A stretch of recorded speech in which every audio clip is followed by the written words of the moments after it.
Nació hace millones de años, pero al contrario que las restantes islas del archipiélago canario, guarda escasos vestigios de su convulso pasado geológico.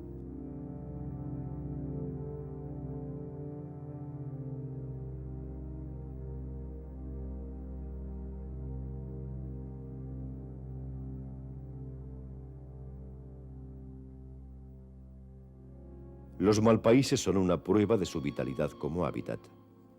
Parece una forma de defensa para ocultar el verdadero perfil de su rostro.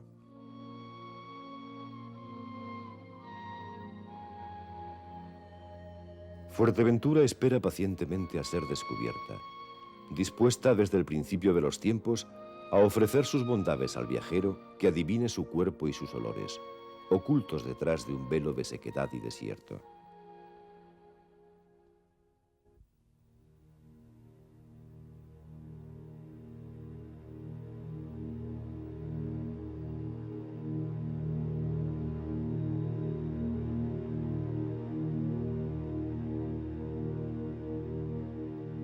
Llegar a la isla, observar su paisaje lunar, el desgastado color a tierra de sus llanuras, salpicadas por montañas suaves y redondeadas, es encontrarse con una superficie inalterable al paso del tiempo y a la mano de los hombres que la han habitado.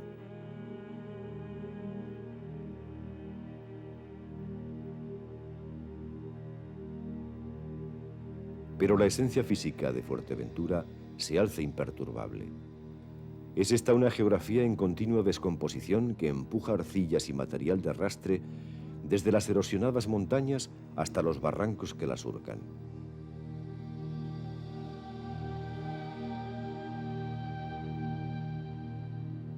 El arado descubre en los terrenos cultivables una tierra parda, rojiza, oculta debajo de una costra de color calcáreo.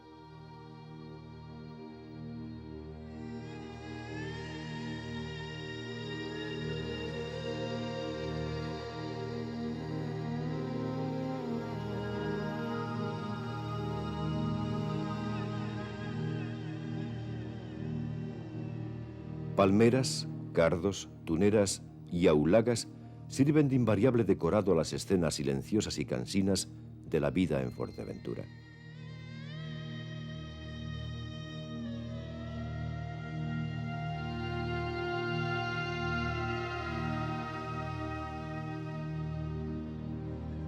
Aquí, al contrario que en el resto del archipiélago, no hay contraste de paisajes. Solo existe el sur.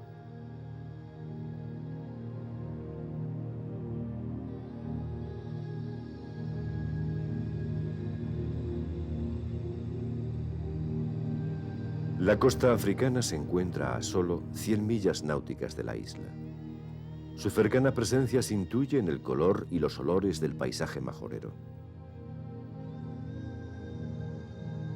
Por ello son tan persistentes las invasiones de los vientos saharianos que contrastan con la acción dulcificadora de los vientos alisios provenientes de las Azores.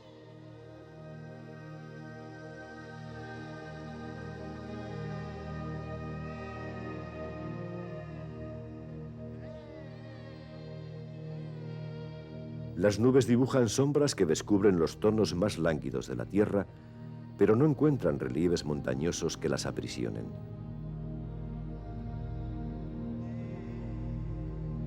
A veces, cuando los suaves vientos dominantes provienen del norte o el noreste, las lluvias hacen su aparición. Entonces Fuerteventura aparece transformada.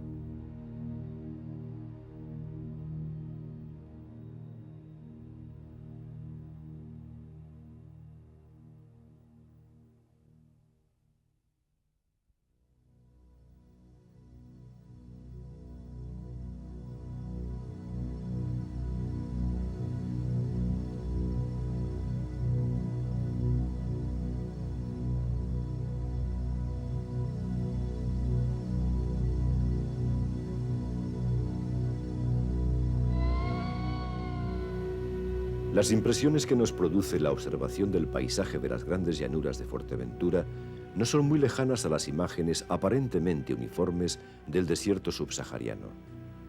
La perspectiva se pierde en busca de los lejanos puntos de referencia.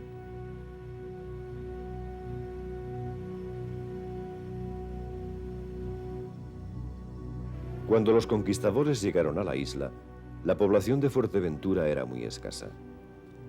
Los habitantes se movían en pequeños grupos. Posiblemente practicaban una especie de nomadismo para huir de las incursiones de los piratas esclavistas.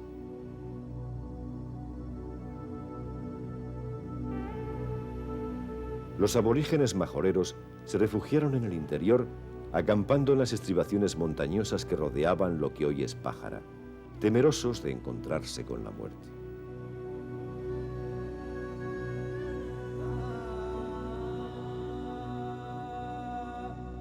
A la vez, soportaban la terrible espera del que ve amenazado su espacio. Indefensos a causa de su escaso número y de las toscas armas que portaban, vigilaban el horizonte desde las atalayas.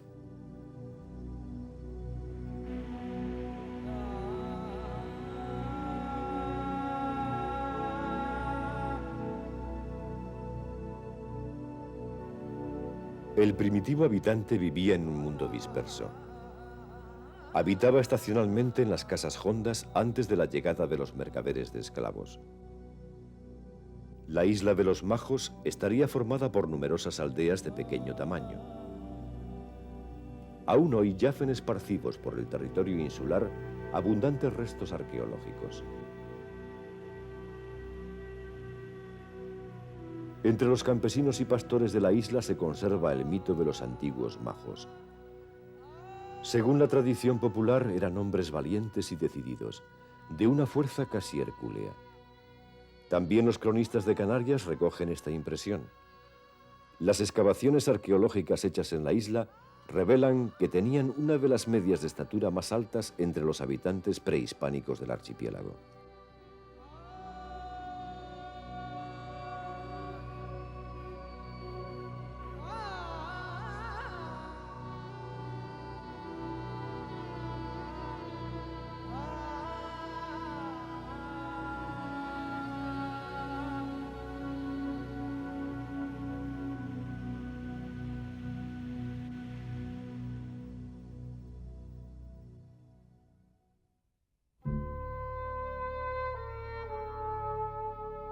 En la conquista, Fuerteventura estuvo dividida en dos reinos, separados por una pared que algunos sitúan en los restos del istmo de Jandía y otros entre el barranco de la Torre y el de la Peña. Poco conocedores de técnicas agrícolas, la actividad principal de sus habitantes la componía el cuidado de los ganados.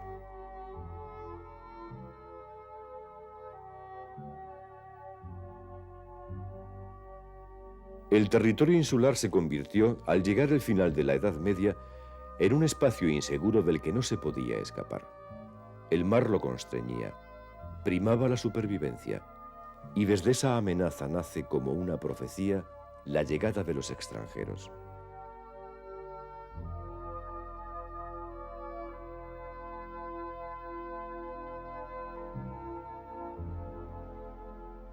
Desde la conquista y aún antes, en las míticas referencias de los viajeros del mundo clásico, la isla ha tenido pocos abanderados entre los que vierten en la escritura las bellezas de las tierras que visitaron. Mala fortuna tuvo el noble normando que la conquistó. Dejó casa, hacienda y familia en manos de prestamistas. Rogó y rindió pleitesía a reyes y príncipes, prebendados y hombres de la iglesia, para morir donde había nacido, en un viejo camastro de una húmeda fortaleza medieval del noroeste francés. ¿Acaso su mente, cansada de batallas y sueños de gloria y conquista, recordó la insignificante isla de la que era dueño y señor? Una isla ausente de arboleda con la que fabricar casas, barcos y utensilios agrícolas.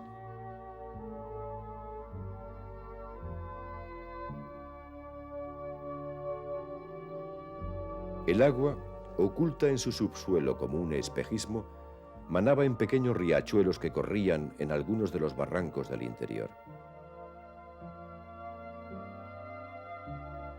Tan escasos para su gusto e intereses debieron ser los bienes que brindara aquella tierra a sus conquistadores, que no debió extrañarles la escasa población que la habitaba. Ocultos en los contados enclaves montañosos, ya estaban diezmados cuando llegó el normando con clarines y sones de guerra.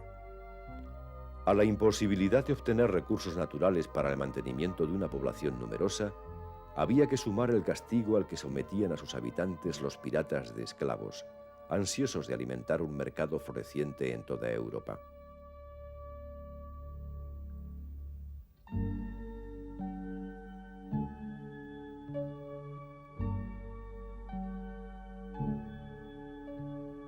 Jean de Bethencourt llegó a utilizar el título de rey de Canarias, aunque fuese vasallo del de Castilla. Incluso tuvo autorización para acuñar monedas. Su reino, sus posesiones insulares, fueron un breve sueño perdido en la mitad del Atlántico.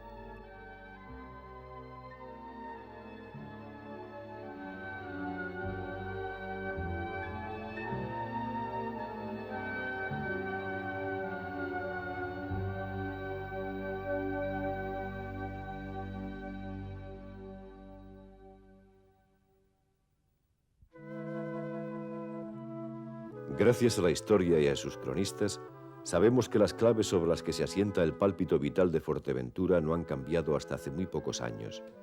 Aún hoy, a pesar de la introducción de nuevas formas de desarrollo económico en la isla, subyace en el ánimo de sus gentes un pesimismo existencialista que ha conformado secularmente el paisaje y el alma de los majoreros. Este se resiste a desaparecer. Sin embargo, la ilusión, como un espejismo, se ha apoderado con frecuencia del espíritu de los habitantes de la isla. Un ejemplo de ello es Betancuria, el último y ya vago recuerdo del noble normando que nació en uno de los valles más feraces de Fuerteventura.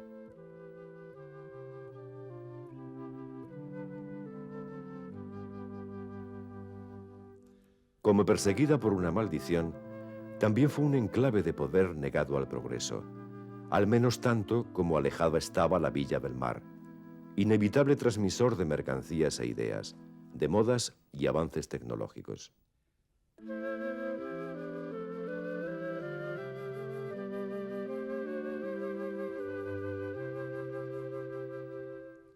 Durante siglos, Betancuria será la sede del cabildo y centro espiritual de la isla.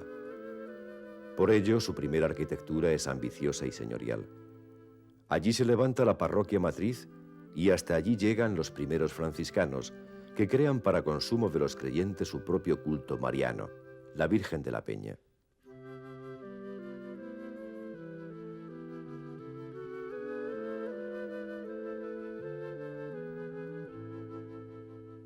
Los frailes edifican en Betancuria la primera construcción conventual del archipiélago, el convento de San Buenaventura, incendiado en una de las incursiones berberiscas que asolaron a la isla en los primeros años de la colonización.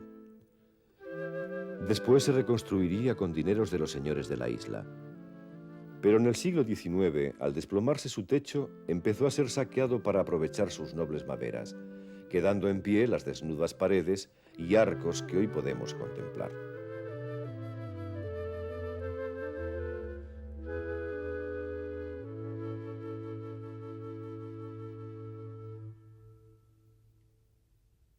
La villa es una reliquia del pasado en la que conviven la arquitectura religiosa y la civil de forma muy estrecha. A las manifestaciones góticas se le superpusieron rasgos renacentistas y barrocos.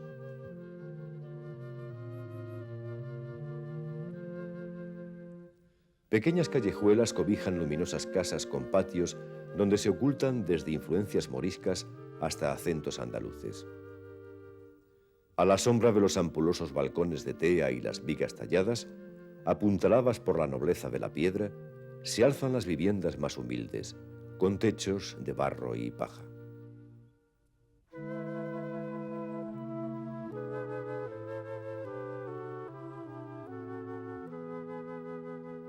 En el convento de San Buenaventura residirían San Diego de Alcalá y su compañero Fray Juan de Santorcaz.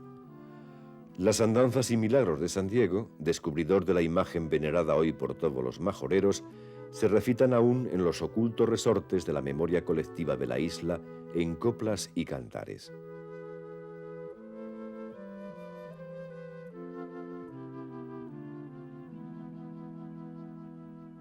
La imagen de la Virgen, encontrada según la tradición en una cueva, sigue siendo motivo de una romería anual que cuenta con numerosos adeptos en toda la isla. Los romeros se acercan hasta la ermita de la Peña, construida en el centro del caserío de la Vega del río Palmas, uno de los lugares más fértiles de Fuerteventura.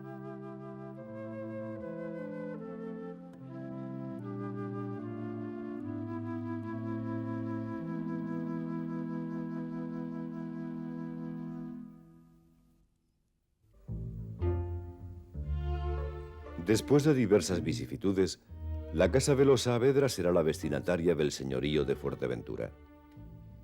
El último de los señores, que residirá en la isla hasta el último tercio del siglo XVII, don Fernando Matías Arias y Saavedra, no volverá a pisarla.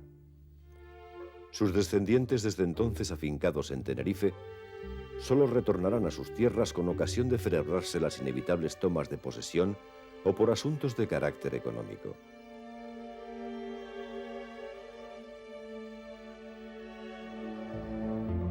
Subyacerá en el pueblo llano el rechazo a su dominación todopoderosa, intentando a los habitantes de Fuerteventura sustraerse de ella.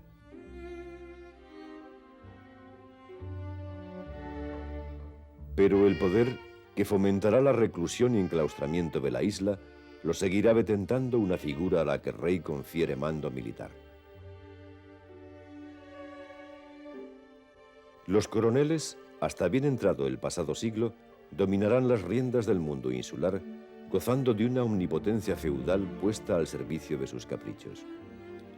El cargo de coronel, sujeto solo al capitán general de las islas, fue promovido por la corona para restar influencia sobre los señores territoriales.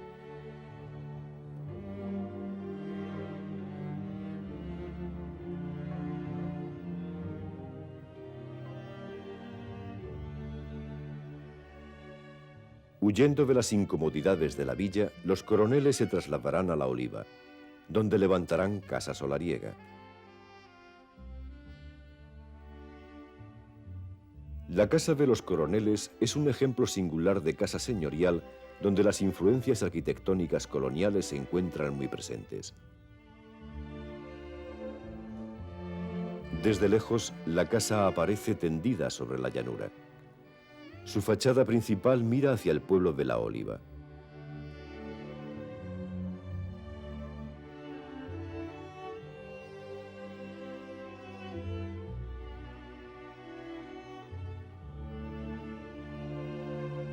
Cerca se alza la capellanía, una pequeña construcción de piedras labradas que perfilan los vanos con exquisitos motivos vegetales.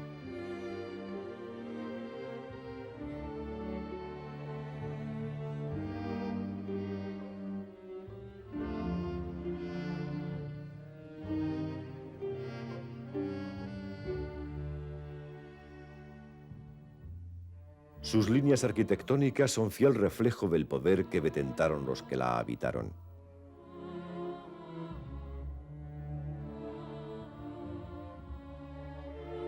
La casa parece un espejismo, un decorado de cartón piedra descolorido al que antaño, cuando estuvo más abandonada, daban vida pequeños rebaños de cabras que salían de sus puertas y bajos ventanales. Hoy, remozada su fachada, espera a verse convertida en centro museístico de la isla.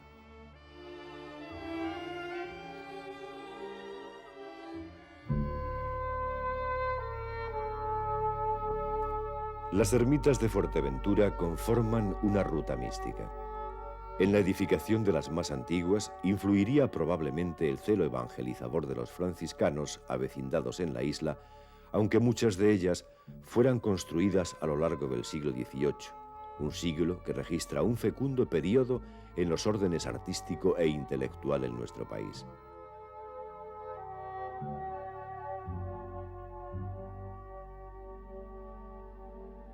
Muchas de estas ermitas fueron levantadas con la ayuda de los vecinos y con las generosas dotaciones de tierras y cereales que se ofrecen por parte de los hacendados del lugar para la creación y mantenimiento de las fábricas. Casi todas están abrigadas por un muro salpicado de pequeñas almenas, como queriendo enamorar al viajero con los silencios y mansedades de su blancura.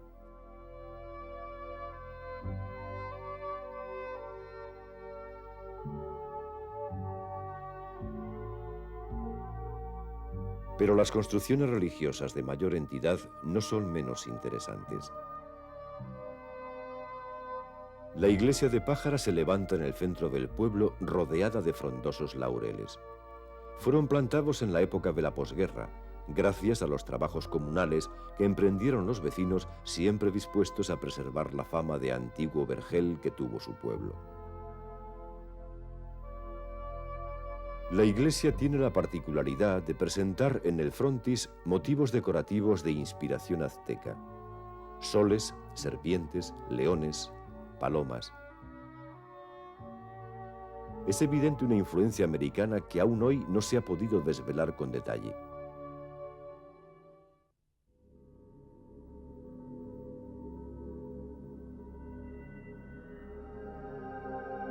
Tiscamanita es la flor de todo lo descubierto. Así reza una copla de un poeta popular. Antes fue lugar de agricultores y ganaderos. Los pastores llevaban sus ganados al Malpaís o rondaba suelto entre las calderas de Liria y de Jacomar.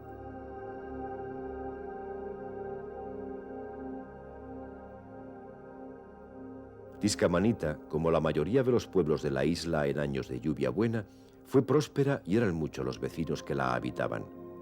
Hoy, salvo algunas nuevas fincas en explotación y algunos ganados mantenidos al socaire de la nueva quesería, el pueblo yace en una agonía lenta e inexorable.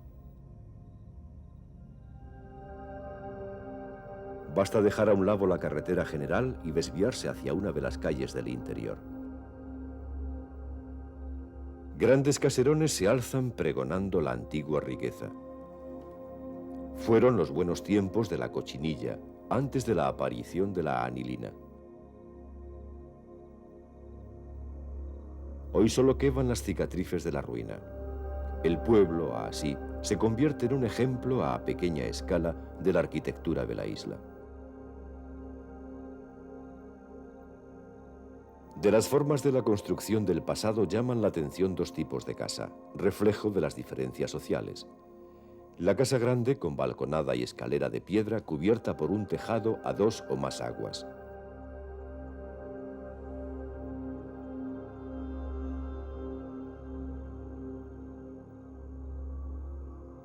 Y la otra, la del pobre, de una sola planta a la que cubre un techo de torta.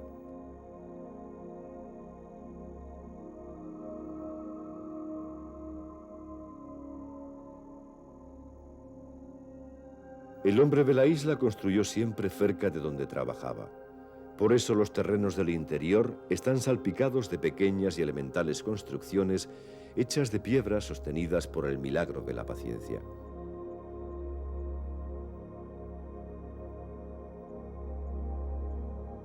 Allí levanta el pastor los resguardos contra el viento. Los muros acogen a corrales, cercos o cotos que se emplean para encerrar el ganado, separarlo o cuidar que no dañe los cultivos.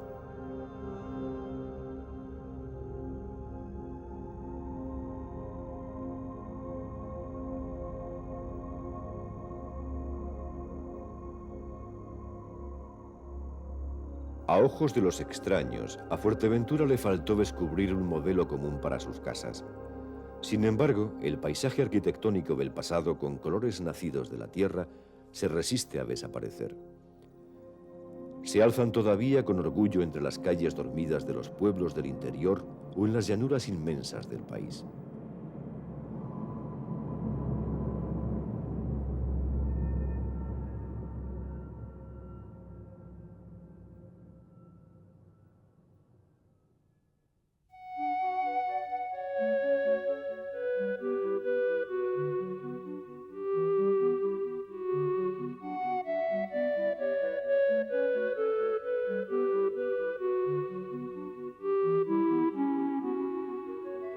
Fuerteventura tuvo razones para adornar su paisaje con alas.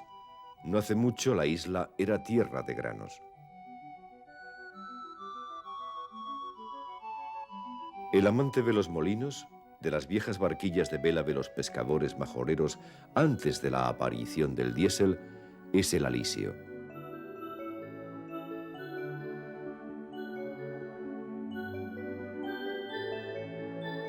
Los molinos que aún pueblan la llanura de Fuerteventura tienen también nombre de mujer. Los brazos de las molinas, a veces más pequeños que las aspas del molino tradicional, están sostenidos por una columna vertebral hecha de hierro y madera, colocada sobre una coraza de barro, piedras y cal.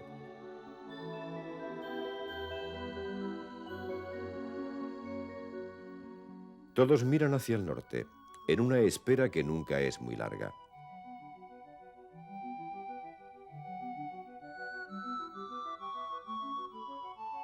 Otros molinos aparecieron en la isla. Son molinos de hierro importados de Estados Unidos. Llenaron el paisaje con torretas de metal. Nacen junto a las fincas con la intención de robar agua a los pozos. Gran parte es salobre, pero sirve para regar algunos cultivos muy populares en la isla como el tomate.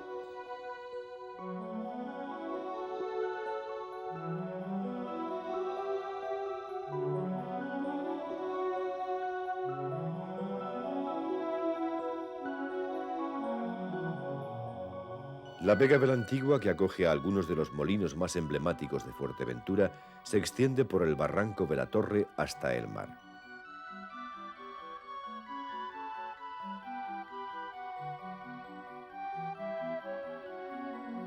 La antigua, laboriosa comunidad agrícola en el pasado se convirtió durante años en la abanderada de la reivindicación contra el centralismo de Betancuria. Luchó por su parroquia en largos pleitos entablados en la capital del reino por sus abogados hasta que consiguió emanciparse. Pero a la antigua, colocada estratégicamente en el centro de la isla, lugar de paso entre el norte y el sur, le faltaba el mar. A sus pies se encuentra Mafasca, lugar de resonancias mágicas.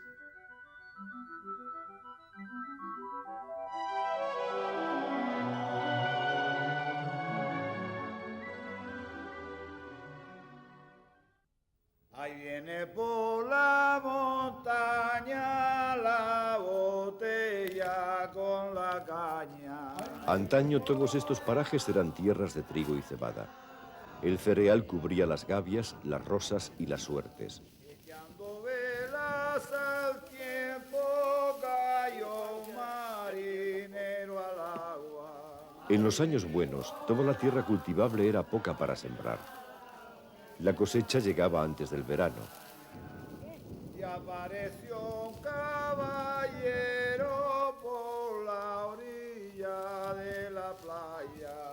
Cuentan los viejos que cuando eran días de arrancar, el aire se llenaba de viejos e interminables romances.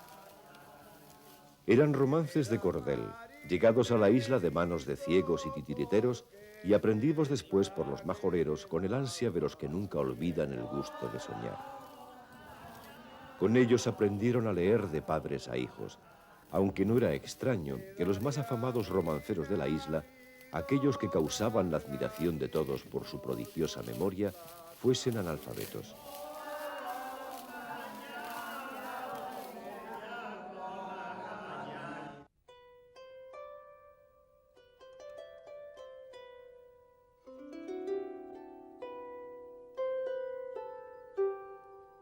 Pero cuando las lluvias no venían, cuando el grano se acababa o el que había estaba reservado para la próxima cosecha, no quedaba más remedio que volver a una alimentación de subsistencia.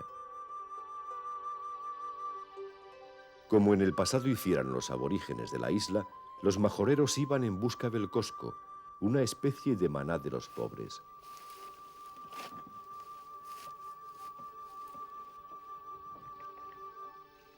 El cosco nace en los terrenos llanos y salitrosos de las costas bajas de la isla. El majorero, conocedor de los recursos que en otras tierras no merecen la atención de sus habitantes, las recolectaba para después llevarlas a la orilla del mar.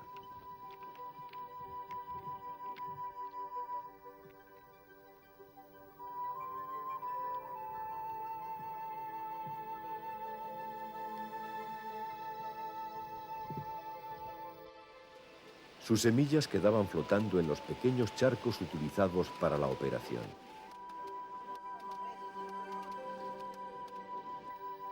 Después de secar los granos, se molturaban en el molino manual. El gofio de Cosco, con fuerte sabor a sal, fue uno de los pocos alimentos de los años malos. Hoy la planta crece por toda la isla, esperando, como siempre, las lluvias.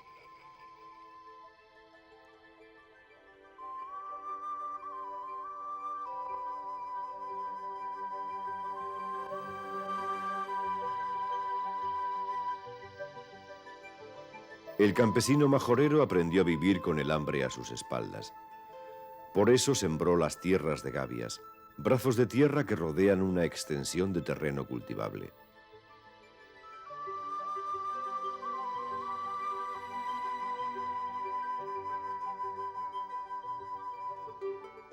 Las gavias de tierra roja se extienden en dirección norte por la llanura hasta la Ampuyenta.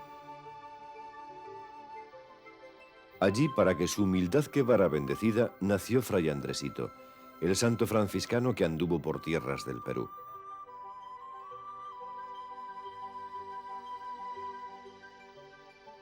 Del pequeño vecindario saldría también hacia las Américas otro personaje del pasado, el doctor Mena.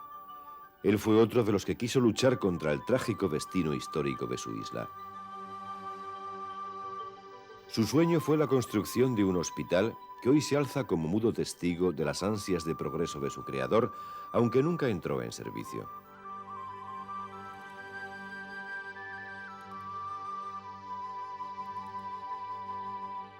Mena, al que le gustaba la política, volvió a su isla natal después de doctorarse como médico en la Universidad de París. Cambió la vida excitante y atrevida del fin de siglo parisino por las 4 casitas de su pueblo. Pensaría el hijo ilustre de la Ampuyenta en ello cuando descansara la vista en la inmensa planicie de colores ocres como el barro de sus afamados alfareros.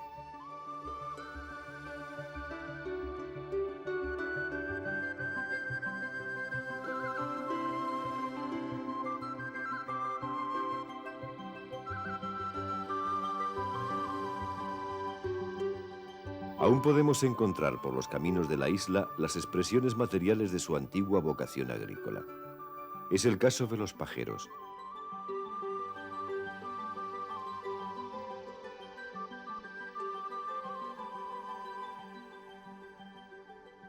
La economía monocultivista de la isla solo tiene excepciones en algunas actividades que requerían una infraestructura industrial adecuada. Nos referimos a los hornos de cal y a las salinas, ligados a la economía insular desde hace siglos.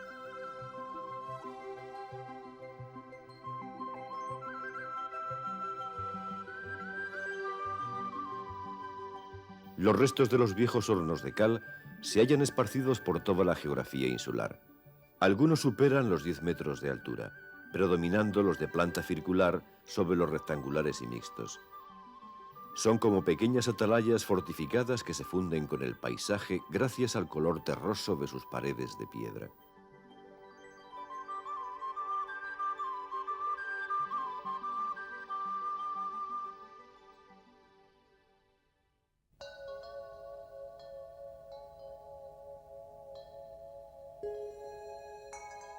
La cabra ha sido desde la época prehispánica uno de los pilares básicos en los que se ha sostenido la economía de Fuerteventura.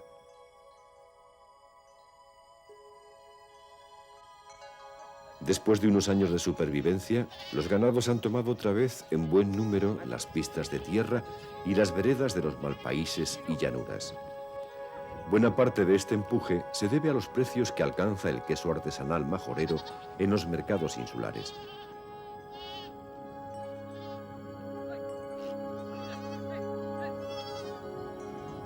En muchos jóvenes majoreros sigue anidando el gusto por el ganado, hasta tal punto que mantienen un buen número de cabras en un régimen de organización ganadera peculiar.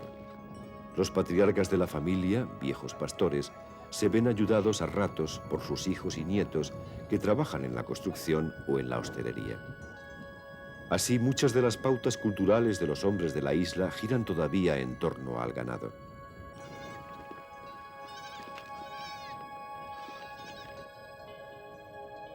Por las crónicas de la conquista, sabemos que el pastor majorero prehispánico llevaba a cabo acciones similares a las que hoy se conocen con el nombre de apañadas.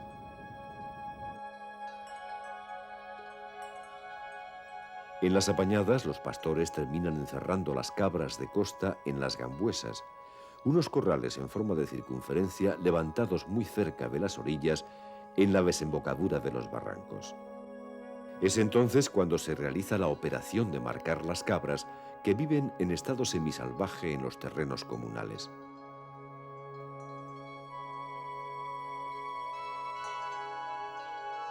Cada cierto tiempo vuelve a tomar vida entre los hijos y nietos de los viejos pastores esta costumbre que ya se practicaba en la época aborigen.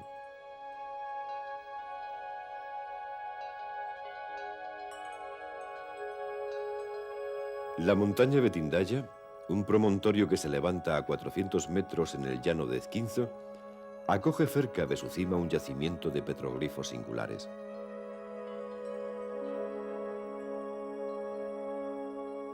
Observando estas primitivas representaciones gráficas, la montaña se presenta como un lugar sagrado, una atalaya desde la que se celebraban ritos y ceremonias.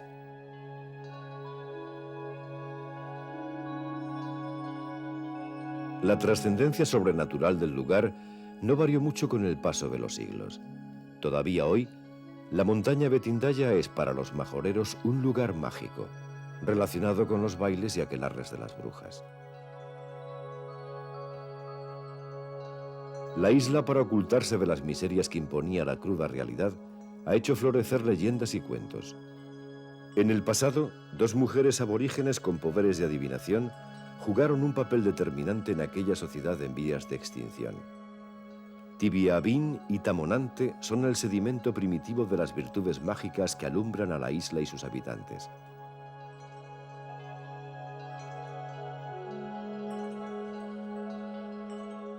Lo anormal y fantástico se convierte en Fuerteventura en algo cotidiano y creíble, como una dimensión distinta, subterránea, de la vida.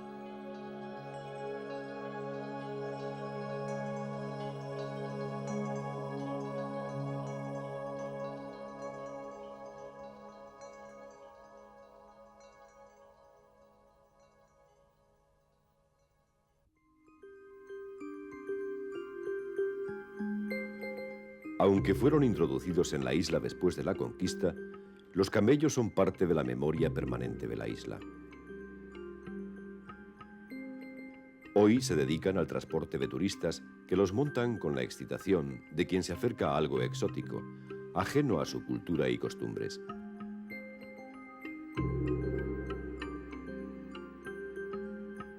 Pero los camellos tuvieron en la isla un destacadísimo papel en las labores agrícolas, donde ayudaban al hombre como animales de carga.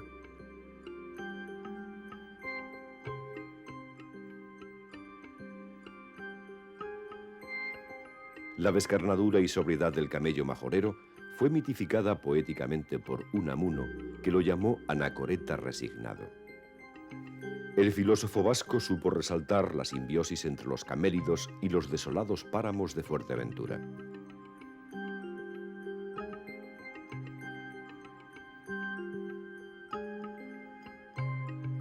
Los camellos se convirtieron también en secretos protagonistas de algún episodio histórico. Bordeando las laderas de Tejerey, Tuineje extiende un corpus de casas de color de la tierra. Algunos signos de su pasado se encuentran en la iglesia, sujeta a la advocación de San Miguel Arcángel.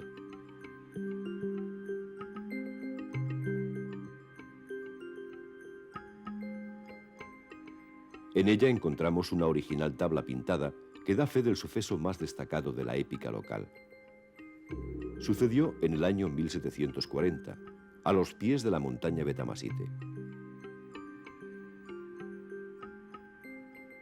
Los hechos se rememoran un día al año en una función teatral al aire libre en la que participa todo el pueblo. Ocurrió que un destacamento de corsarios ingleses, desembarcado en Gran Tarajal, avanzaba hacia el interior en son de conquista. Los nativos, con la protección de sus camellos, se dispusieron a darles batalla. Llegadas ambas fuerzas a una corta distancia, los majoreros fustigaron a los animales que embistieron enfurecidos a las fuerzas enemigas. Los vecinos aprovecharon la confusión para dispersar a los ingleses que volvieron a sus naves.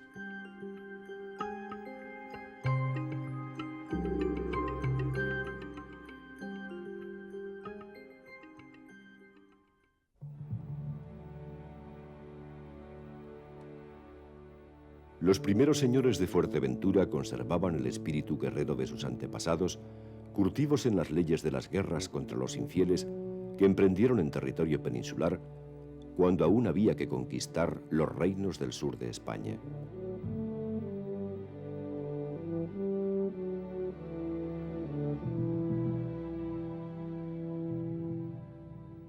También, como buenos ricos, deseaban aumentar su patrimonio. Por ello no le hicieron ascos al mejor negocio del siglo, la trata de esclavos.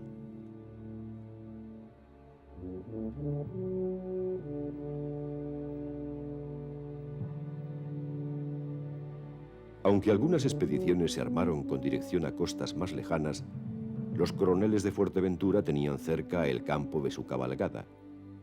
La vecina costa sahariana estaba plagada de tribus nómadas con que alimentar las ansias de aventura y riqueza.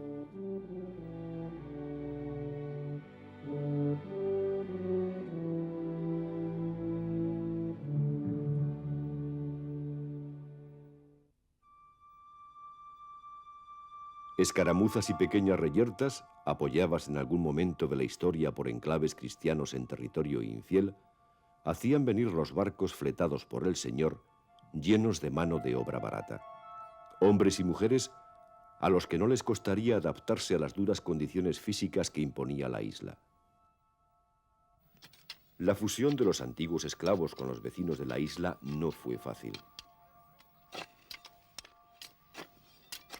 Durante los siglos siguientes se conservan latentes las heridas que separan a las dos clases. Hasta finales de la pasada centuria estaba mal visto casarse con algún vecino de uno de los pueblos cuyo nombre empezara por la letra T. La tradición decía que eran pueblos fundados por los moros.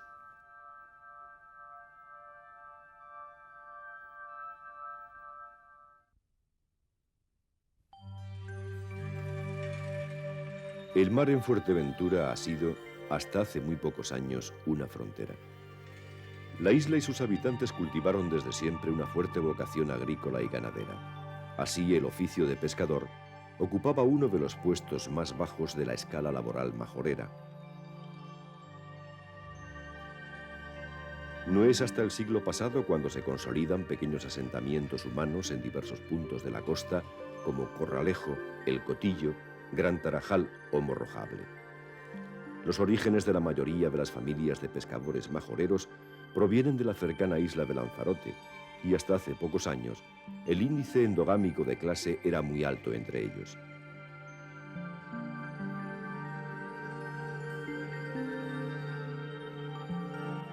Para los majoreros del norte, Lanzarote no es un territorio extraño.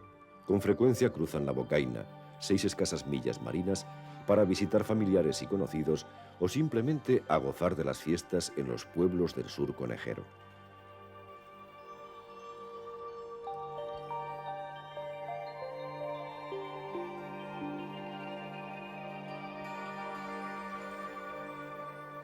La isla, abierta en casi toda su costa a un azul misterioso e infinito, se libera de los miedos y acechanzas de su soledad junto a la punta de Corralejo.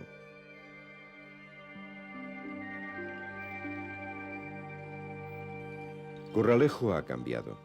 Los pescadores, antes habituados a un rudimentario desembarcadero, tienen hoy un espléndido muelle.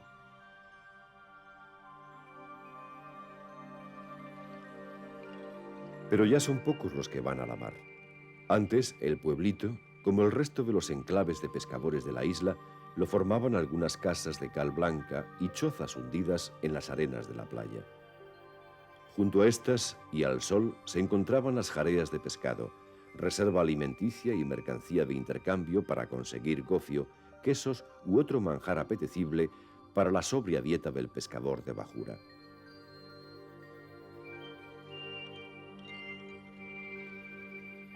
El progreso ha traído bienestar. Como en otros lugares de la isla, el precio a pagar ha sido caro. Calles y más calles de urbanizaciones turísticas, construidas en las épocas de bonanza económica, estrangulan el viejo núcleo fundacional.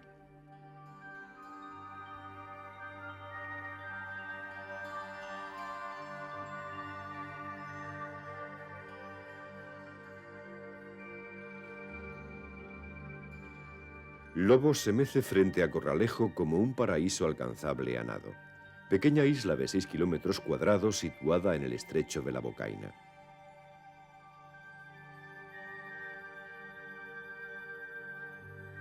Una barquilla llevaba cada cierto tiempo alimentos y agua al viejo farero y su familia. Antoñito, ajeno a lo que pasa fuera de las costas de su pequeño reino, ha visto arribar numerosos visitantes. La islita siempre ha sido parada y fonda de pescadores ocasionales.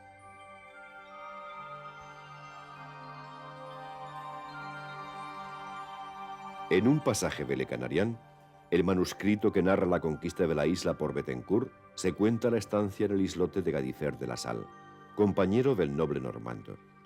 Hasta allí fue con algunas de sus tropas a la caza de las focas marinas que en aquella época aún habitaban el islote con el fin de procurarse pieles para sus gastados calzados.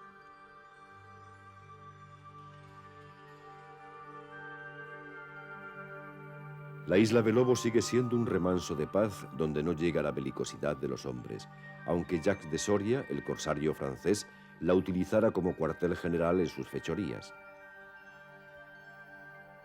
Frágilmente protegido por la ley de espacios naturales, el islote ha sorteado hasta hoy la especulación inmobiliaria que han sufrido otras zonas costeras de Fuerteventura. Lobos es hoy un pequeño jardín botánico rodeado de ambientes marinos de extraordinaria riqueza. Las pequeñas embarcaciones para la pesca comparten las corrientes marinas del islote con otras formas de ocio.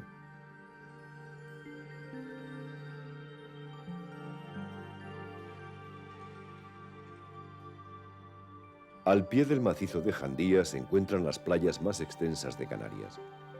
Grandes dunas y saladares comparten un frágil ecosistema de gran riqueza.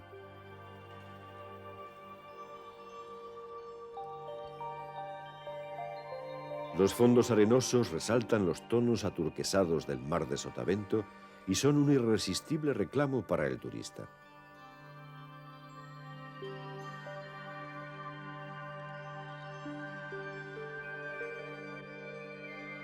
Jandía, hasta la llegada del turismo, fue siempre una especie de frontera para la mayoría de los habitantes de Fuerteventura. Solo vivieron en su suelo pastores y algunos medianeros, ganado salvaje y un humilde poblado de familias marineras venidas del norte.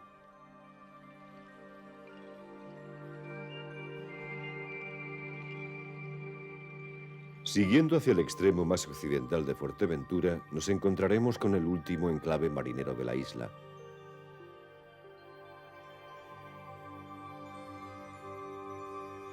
El Morro, como antes Corralejo, era una desolada y pobre aldea marinera enterrada en el enclave más lejano de Fuerteventura.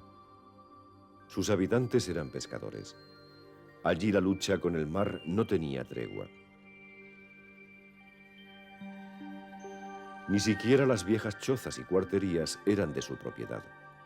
Primero pertenecieron a una familia de apellido ilustre que nunca visitó sus dominios. Después, a un alemán sobre el que se tejieron en la isla leyendas y cuentos. La memoria popular intentó buscar razones para aquel aislamiento que acentuó más el dueño de Jandía poniendo alambradas y guardas en los límites de sus posesiones.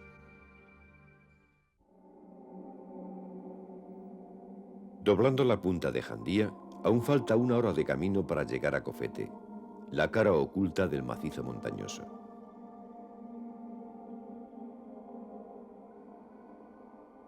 El silencio impone. En la loma, dominando el paisaje, se alza una solitaria casa, vestigio del espíritu del último terrateniente de Jandía.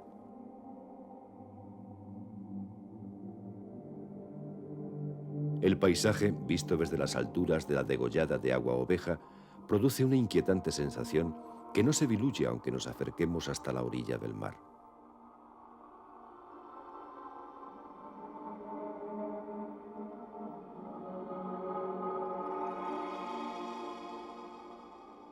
El viento aquí sopla a todas horas. Junto a la costa emerge el roque de las 7 mujeres. Allí dice la tradición que el Mar del Norte se cobró las vidas de unas mujeres del pueblo.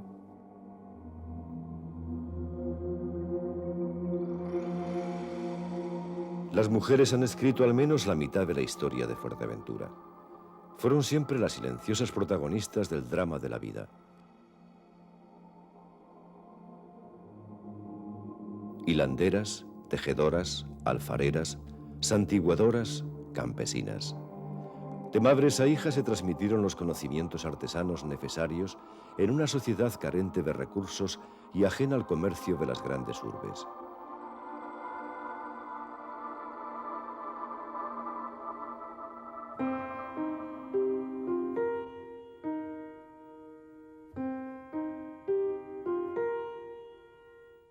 Desde la Vega de Tetir, donde sacaban a San Andrés para suplicar al cielo agua, se llega hasta el antiguo aeropuerto de los Estancos que se tiende bajo el pago de la Asomada. Desde allí se divisa la capital de la isla.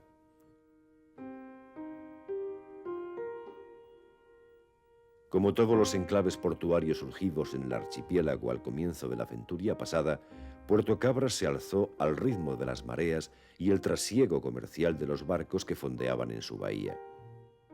Ello la llevaría, décadas más tarde, a ejercer la definitiva capitalidad de la isla.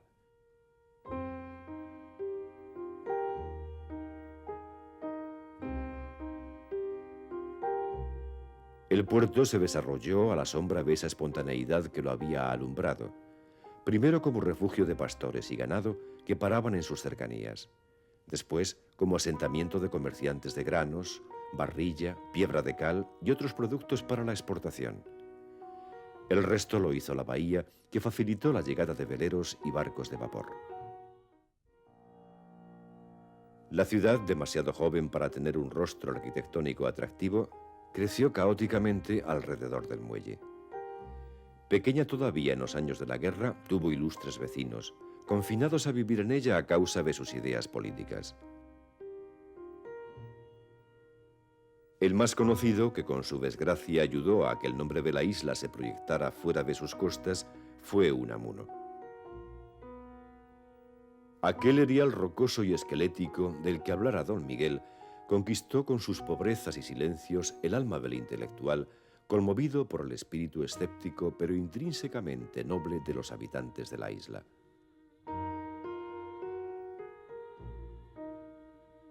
Hasta la década de los 60, Fuerteventura acogería a descontentos del régimen. Se llegó incluso a construir una penitenciaría agrícola para acoger a opositores de la dictadura. Desde la capital del estado se seguía viendo a la isla como un desierto, propicio para la reclusión de disidentes políticos.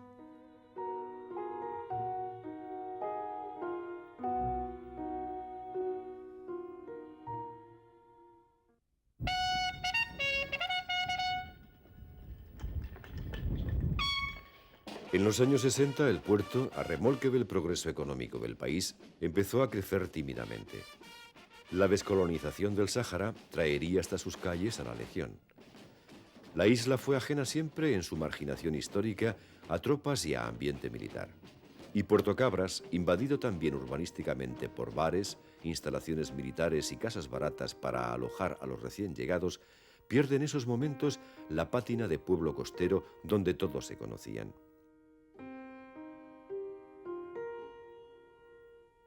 A pesar de todo, el puerto conserva su pulso interior. La vida comercial y tertuliante hacen su rostro de urbe de aluvión más amable.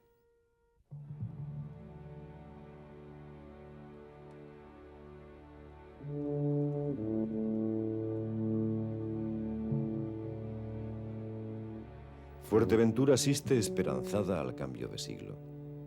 Por primera vez en su larga historia desde que la habitara el hombre, la isla es capaz de alimentar a sus hijos sin necesidad de que estos se vean obligados a emigrar.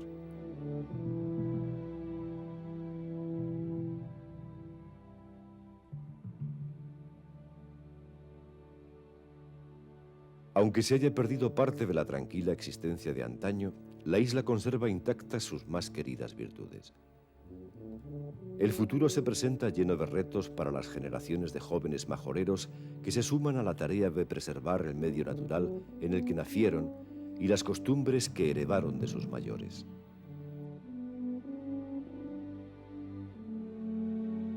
En mitad del Jable se alzan los nuevos molinos de aspas de metal. A sus pies, como hace siglos, pastorean cansina y pausadamente las cabras.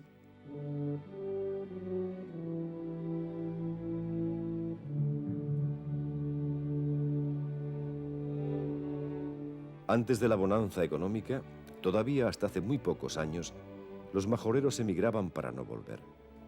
Se apiñaban en barcos de vela para llegar a los puertos de las Islas Mayores, donde dieron empuje y vida a alguno de los barrios del extrarradio de las capitales. Esta emigración interinsular que no tuvo cronistas explica de algún modo el callado aprecio que sienten los majoreros por Fuerteventura. Sin hacer ostensible su amor a la isla, viven en ella como en la Arcadia soñada, alejados del trasiego insolidario del nómada urbano, amando silenciosamente las piedras y caminos de la patria de sus mayores.